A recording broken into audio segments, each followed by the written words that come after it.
विषय मराठी, इयत्ता 9वी. पाठ हास्यचित्रातली मुलं. हा पाठ स्थूल वाचनाचा आहे. लेखक आहेत मधुकर धर्मापुरीकर.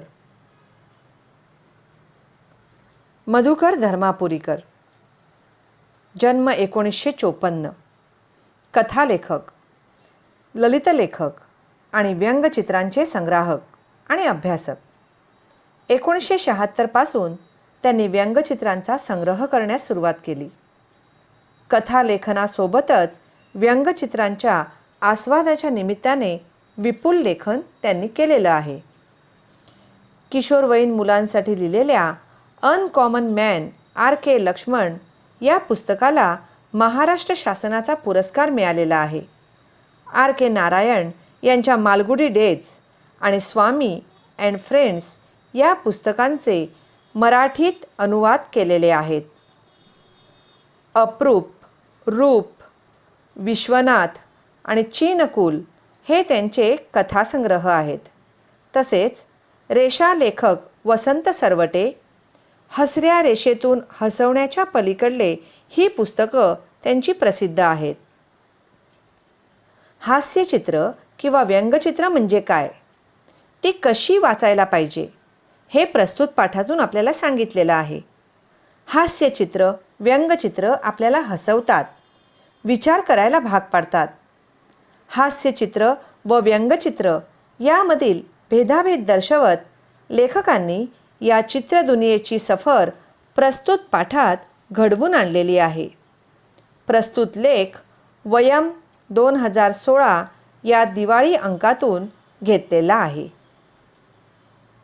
आपण दररोज कार्टून्स पाहतो. ती आपल्या इतक्या सवयीची झालेली आहेत की कार्टून्सच्या ऐवजी त्याला कुणी व्यंगचित्र किंवा हास्यचित्र म्हटलं की आपण थबकतो. शिवाय आपण सहसा जी पाहत असतो ती असतात स्ट्रिप्स कार्टून, म्हणजेच चित्रमालिका. चिंटू हे त्याचे सर्वात महत्त्वाचे असे उदाहरण. अशा चित्राच्या पहिल्या भागात कुणीतरी कुणाला तरी सांगत असतं, बोलत असतं. मग त्याच्या दुसऱ्या तिसऱ्या भागात त्या सांगण्या बोलण्यातून उलगडणारी गंमत असते. कधी आपल्याला एकाच भागाचं कार्टून पाहायला मिळतं. ते पाहून खुदकन हसू येतं आपल्याला.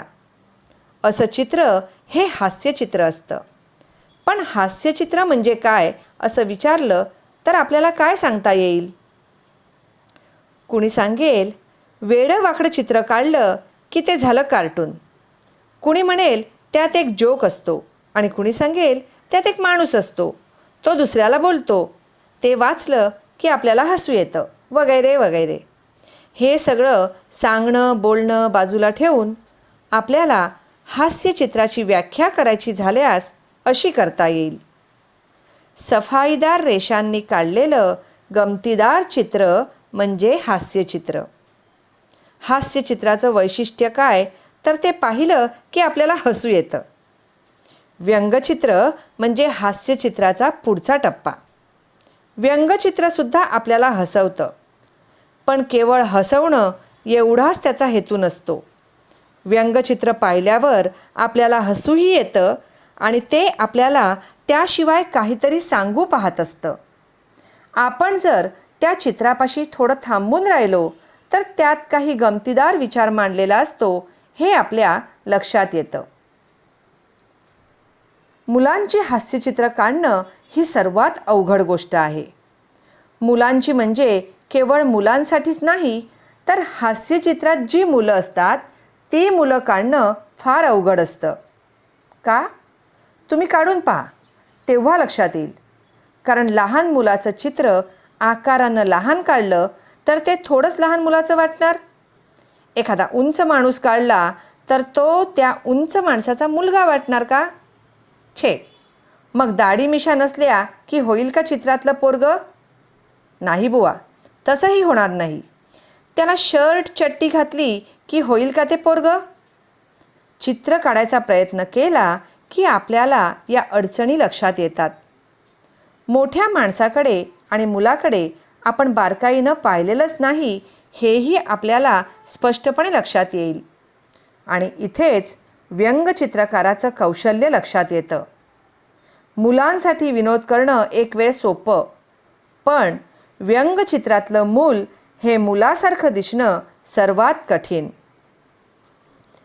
आपण इथे वेगवेगळ्या व्यंगचित्रकारांनी आपापल्या व्यंगचित्रात, हास्यचित्रात लहान मुलं कशी काढली आणि त्यांच्या बोलण्यातून, वागण्यातून त्यांचं लहानपण कसं उमटलं आहे ते पाहूया. हास्यचित्र म्हटलं की आधी आठवण येते ती द फडणीस या ज्येष्ठ व्यंगचित्रकाराच्या चित्रांची. शाळेतल्या 4थी-5वीच्या गणिताच्या पुस्तकात फडणीसांची हास्यचित्र होती. ती पाहताना गणिताचा बाऊ कमी झाला होता मुलांचा. त्यांचं हे हास्यचित्र पहा. जाड रेषांनी खरं म्हणजे मोठी माणसं काढता येतात असा आपला समज. मात्र या चित्रात फ्रॉक घातलेली ही मुलगी लहान बाळाला दूध पाजावं तशी या लहानशा रोपट्याला पाणी घालते आहे, तेही किती काळजीनं, दुधाच्या बाटलीनं. श्याम जोशी हे मराठीतले मागच्या पिढीचे महत्त्वाचे हास्यचित्रकार. त्यांची रेषा ही फडणीसांच्या रेषेपेक्षा अगदी उलट, नाजूक आणि लवचिक अशी. त्यांच्या या हास्यचित्रामध्ये पहा. अगदी रांगणारं मूल काढलेलं आहे. त्याची हालचाल जाणवते नाही का? शिवाय देवाला फूल देणारा हा मुलगा त्या रांगणाऱ्या बाळापेक्षा मोठा. हास्यचित्र आणि चित्रात हाच फरक असतो. चित्रात हुबेहूब काढण्याचा प्रयत्न असतो, तर हास्यचित्रात विनोदी माणूस एखाद्याच्या वागण्या बोलण्याची जशी हुबेहूब नक्कल करतो, तशी ती चित्राची गमतीदार हुबेहूब नक्कल असते. डेव्हिड लँगडन या अमेरिकन व्यंगचित्रकाराची ही चित्र पहा. पहिल्या चित्रात चतुर मुलगा पैशाचा गल्ला फोडतो आहे. हा त्याचा पराक्रम आपल्याला दिसतो आणि मग त्याच्या चेहऱ्यावरचे ते भाव आपल्याला जाणवतात आणि खरे वाटतात. पण दुसरं चित्र पाहिलं का? ते आहे भोकाड पसरणाऱ्या मुलाचं. त्याला व्यंगचित्र म्हणता येईल. का बरं? चित्र पाहताना आपलं लक्ष आधी जातं ते काळ्या रंगाकडे, मुलाच्या मोठ्याने रडण्याकडे. आपल्याला वाटून जातं की लहान मुलं उगीचच रडत असतात, तसंच हा रडतो आहे, बाकी काही नाही. पण चित्राकडे लक्षपूर्वक पाहिल्यावर आपल्याला दिसतं ती सेफ्टी पिन आणि विचार येतो, अरे ही पिन याला टोचत असणार आणि म्हणून त्याने भोकाड पसरलेलं असणार. तसंच असावं, कारण मुलांच्या रडण्याला काही कारण असतं. इथे त्याचे हातपाय कसे काढलेले आहेत ते पहा. लहान मुलं लहान कशी दिसतात चित्रात, त्याचं नेमकं काय रहस्य आहे हे पाहायचं असेल तर ज्या व्यंगचित्रात, हास्यचित्रात मोठा माणूस आणि छोटा मुलगा असे दोन्ही आहेत अशी चित्र पाहावीत. हे आहे जागतिक कीर्तीचे व्यंगचित्रकार R.K. लक्ष्मण यांचं व्यंगचित्र. खेड्यात मुलांचे केस कापणारे असायचे. मुलाला जमिनीवर बसवून त्यांचे केस कापले जायचे. इथे पहा, तो माणूस कसा बसलाय, त्याचा आकार, त्याच्या चेहऱ्यावरचे ते उत्साहाचे भाव आणि केस कापून घेणारा कंटाळलेला, वैतागलेला मुलगा. तेच हातपाय, तेच नाकडोळे, पण फरक कुठे आहे की ज्यामुळे हा मोठा माणूस वाटतो आणि ते लहान मूल. आकाराने लहान आणि मोठेपण आहेच, पण त्याशिवाय अधिक काय आहे? ही चिंटूची चित्रमालिका पहा. इथेही हा फरक आपल्याला दिसतो. शिवाय पहिल्या चित्रात त्या चिंटूचा प्रश्न त्याच्या बाबांप्रमाणे आपल्यालाही स्पष्ट कळत नाही. मात्र तिसऱ्या चित्रात त्याचा अर्थ समजतो. त्या अर्थानं हे उत्तम असं व्यंगचित्र आहे, नाही का? आता आणखीन एक गंमत पाहू. हंगेरियन व्यंगचित्रकार रेबर याचं हे व्यंगचित्र. चित्र पाहताच आपल्याला वाटतं की ही दोन वेगवेगळी चित्र आहेत. एक लहान मुलगा आणि एक मोठा माणूस. पण भिंतीवर लावलेलं तेच चित्र आणि दोघांच्या केसांची ठेवण पाहिल्यावर लक्षात येतं की हा लहानपणी मोठं व्हायोलिन वाजवतो आहे आणि आता मोठा झाल्यावर लहान व्हायोलिन वाजवतो आहे. लहान मुलांना मोठ्या वस्तूचं आकर्षण असतं आणि वाढत्या वयानुसार आपण जपलेला छंद अधिक खोल आणि सूक्ष्म असा होत जातो. बाह्य आकाराचं आकर्षण कमी होत असतं असं या व्यंगचित्रकाराला आपल्याला सांगायचं आहे. आता हे हास्यचित्र. चित्रकलेवर हुकूमत मिळवली की हास्यचित्रात काय जादू करता येते त्याचं उदाहरण. ब्रिटिश व्यंगचित्रकार नॉर्मन थेलवेल याचं. मुलाची कॅप, त्याचा शर्ट आणि सॉक्स, बूट पाहून लक्षात येतं की हा स्काउटचा मुलगा आहे. त्याच्याकडे सर्वच उपयोगी वस्तू अगदी तयार असतात. इथे त्याच्या बुटात अगदी मध्यभागी काहीतरी घुसून बसलेलं आहे. अंते काढण्याच्या नादात असलेला हा मुलगा पाहना कसा वेडा वाकडा झालेला आहे. शिवाय त्याचा चेहरा आपल्याला अगदी गुंतवून टाकणारं हे हास्यचित्र. आता आपल्या लक्षात आलं असेल की लहान मुलांचं चित्र काढताना त्या चित्राचा किंवा त्या मुलाचा लहान आकारच महत्त्वाचा नसतो, तर शरीराच्या प्रत्येक अवयवाचा आकार त्या प्रमाणात लहान असणं गरजेचं असतं. म्हणजे हातापायांची बोटं ती लहान काढली की आपोआप नखं लहान होतात. नाकाचा, ओठांचा आकार काढल्यावर कळतं की लहान मुलांच्या भुवया तशाच लहान किंवा एका रेषेच्या असतात. आणि लहान मुलांना दाढी मिशा तर नसतातच, हे तुम्हाला सांगायची गरज नाही. यापुढे व्यंगचित्र किंवा हास्यचित्र पाहताना आणि काढताना अशाच बारीक सारीक गोष्टींची नोंद तुम्हीसुद्धा घेऊ शकाल. विद्यार्थी मित्रांनो, आत्ताच तुम्ही हास्यचित्रातली मुलं हा स्थूलवाचनाचा पाठ अभ्यासला. तो तुम्हाला कळला असेलच. तर मग चला तर या पाठावर आधारित कृती आपण सोडवूया. आता तुम्हाला जी कृती तुमच्या स्क्रीनवर दिसेल ती कृती तुम्ही मराठी वर्गपाठाच्या वहीत अभ्यासासाठी सोडवायची आहे.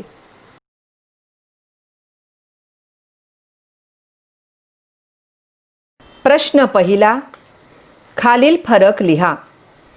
व्यंगचित्र, हास्यचित्र. व्यंगचित्रात हास्याबरोबर काही गमतीदार विचार मांडलेला असतो. हास्यचित्रांचा केवळ हसवणं हा मुख्य हेतू असतो. प्रश्न दुसरा. वैशिष्ट्ये लिहा. व्यंगचित्रांची वैशिष्ट्ये लिहा. विद्यार्थ्यांना आता आपल्या स्क्रीनवर जी कृती दिसते ती कृती त्यांनी वर्गपाठाच्या वहीत तशीच करायची आहे. पहिलं वैशिष्ट्य. व्यंगचित्र हे हास्यचित्राचा पुढचा टप्पा आहे. व्यंगचित्राचा केवळ हसवणे हा हेतू नसतो. व्यंगचित्र आपल्याला काहीतरी सांगू पाहते आणि व्यंगचित्रात गमतीदार विचार मांडलेला असतो. प्रश्न तिसरा. व्यंगचित्र हे व्यक्तीचे गुण दोष मांडण्याचे प्रभावी अस्त्र आहे हा विचार सोदाहरण स्पष्ट करा. व्यंगचित्राचा केवळ हास्य हा हेतू नाही. व्यंगचित्रांमध्ये एखादा विचार गमतीशीर पद्धतीने मांडलेला असतो. माणसाच्या विसंगत वर्तनावर बोट ठेवण्याचा नेमकेपणा व्यंगचित्रात असतो. व्यंगचित्र प्रभावीपणे व्यक्तीचे गुण दोष मांडते.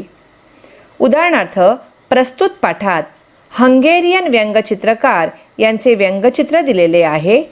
इथे पहिल्या चित्रात लहान मुलगा स्टूलावर चढून भले मोठे व्हायोलिन वाजवत आहे आणि दुसऱ्या चित्रात तोच मुलगा मोठेपणी लहान व्हायोलिन वाजवत आहे.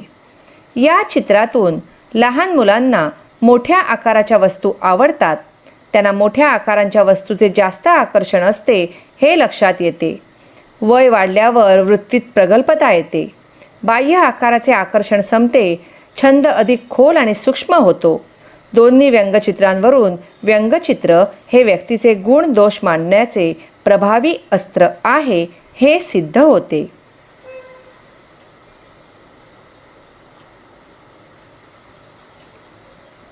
प्रश्न 4. प्रस्तुत पाठातील व्यंगचित्रांपैकी तुम्हाला आवडलेल्या कोणत्याही एका व्यंगचित्राचे तुम्ही केलेले निरीक्षण बारकाव्यांसह स्वतःच्या शब्दात लिहा. प्रस्तुत पाठातील व्यंगचित्रांपैकी मला आवडलेलं व्यंगचित्र जागतिक कीर्तीचे व्यंगचित्रकार R.K. लक्ष्मण यांचे आहे. या व्यंगचित्रात एक न्हावी एका लहान मुलाचे केस कापत आहे. त्याच्या स्वतःच्याच अंगावर कितीतरी मोठे वाढलेले केस असताना तो विचित्र पद्धतीने बसून त्या मुलाचे केस कापत आहे. त्या मुलाचा चेहरा पाहण्यासारखा झाला असून तो खूप कंटाळलेला, वैतागलेला दिसत आहे. तर न्हावी तेवढ्याच उत्सुकतेने केस कापण्यास तत्पर दिसत आहे. चित्रकार R.K. लक्ष्मण यांनी हे चित्र खूप अद्वितीय पद्धतीने रेखाटलेलं आहे.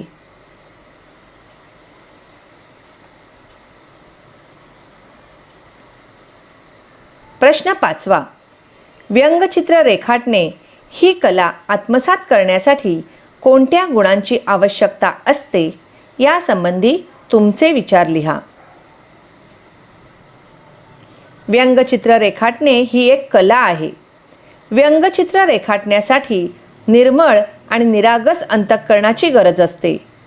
व्यंगचित्रकाराला जीवनातील विसंगती टिपता आली पाहिजे. गुण दोष दाखवताना शक्यतो माणसांची खिल्ली न उडवता समंजसपणा असायला हवा. रेषा नाजूक तरीही ठशीव असायला हवी.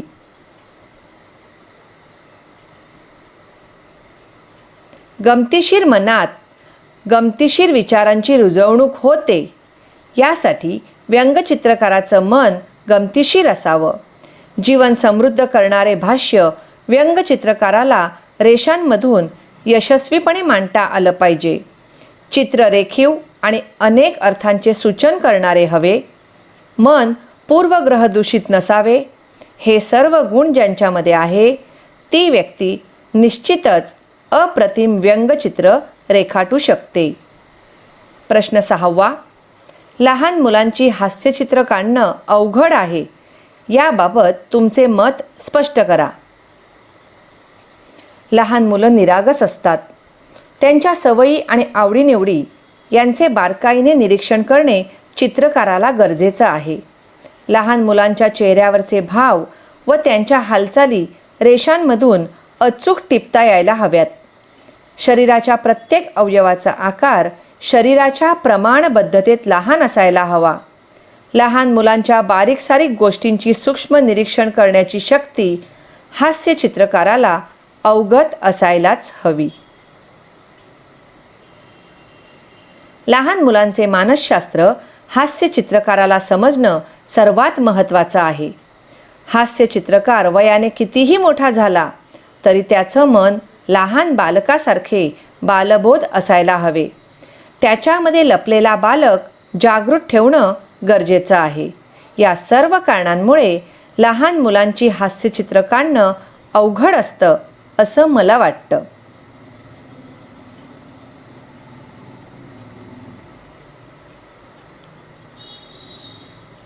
खालील चित्रांचे निरीक्षण करा. विचार करा आणि सांगा.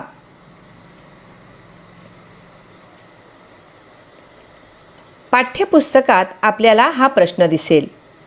शेजारील चित्रात कोणती समस्या प्रतिबिंबित होते? शेजारील चित्रात पाणी टंचाईची गंभीर समस्या प्रतिबिंबित होते. ही समस्या का निर्माण झाली असावी? पाण्याचा गैरवापर करणे, पाणी प्रदूषित करणे, उतारावरून वाहणारे पाणी न अडवणे आणि सर्वात महत्त्वाचे म्हणजे योग्य मार्गाने पाण्याचा साठा न केल्यामुळे ही समस्या निर्माण झाली.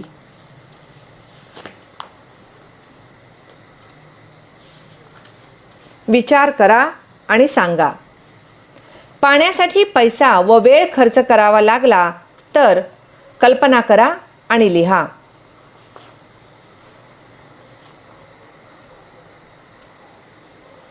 आतापर्यंत निसर्गात विनामूल्य मिळणारे पाणी पैसे देऊन विकत घ्यावे लागले तर इतर गरजेच्या गोष्टी विकत घेणं कठीण जाईल. महिन्याचे पैसे खर्च करण्याचे कोष्टक बिघडून जाईल.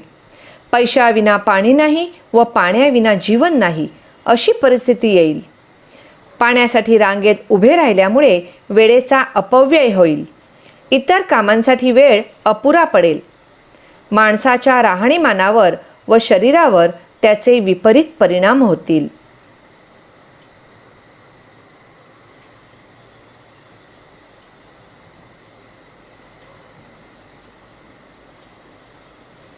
ही समस्या दूर करण्यासाठी तुम्ही कोणते उपाय सुचवाल?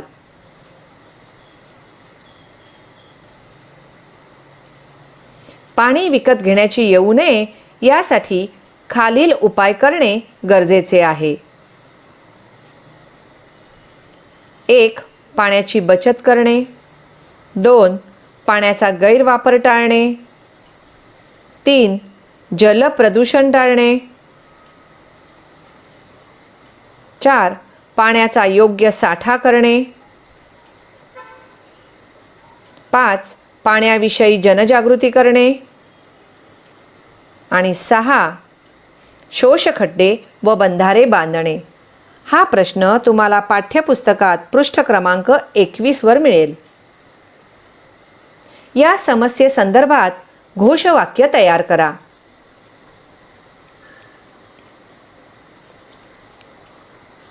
पाणी अडवा, पाणी जिरवा. पाणी साठवा, पाणी वाचवा.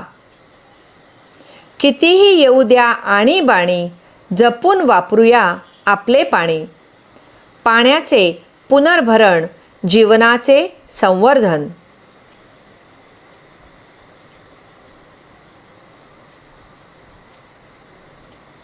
भाषाभ्यास.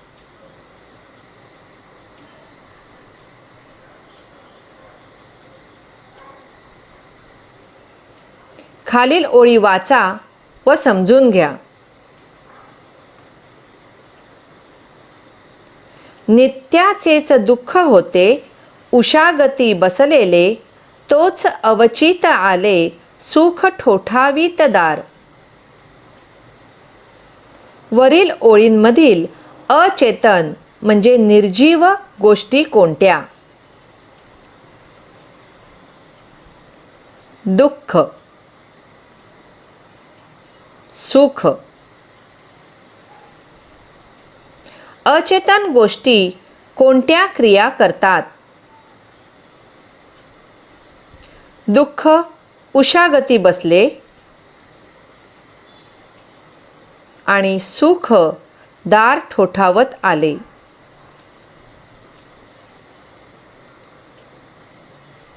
अचेतन गोष्टी ज्या क्रिया करतात त्या मानवी आहेत का?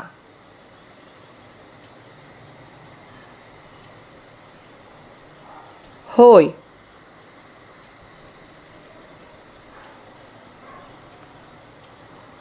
चेतन गुणोक्ती अलंकाराची वैशिष्ट्य. 1. अचेतन वस्तूंना सचेतन मानले जाते. 2. त्या वस्तू सजीव प्राण्याप्रमाणे किंवा माणसाप्रमाणे वागतात.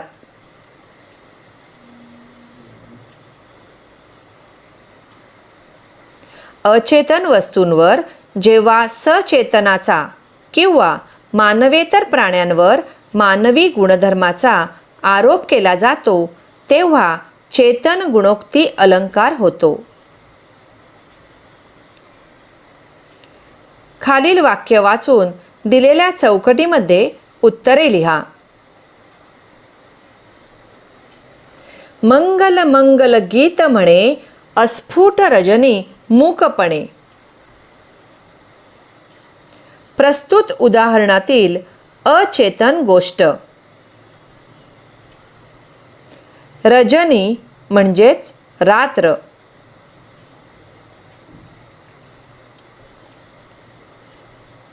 अचेतन गोष्टीने केलेली कृती.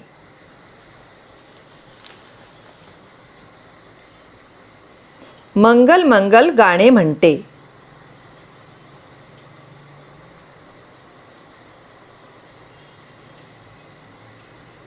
अचेतन गोष्टीने केलेली कृती कशी आहे?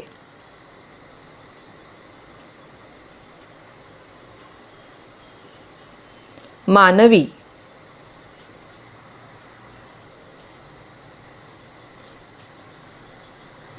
विद्यार्थी मित्रांनो, परत भेटूया पुढच्या पाठाच्या वेळी. धन्यवाद.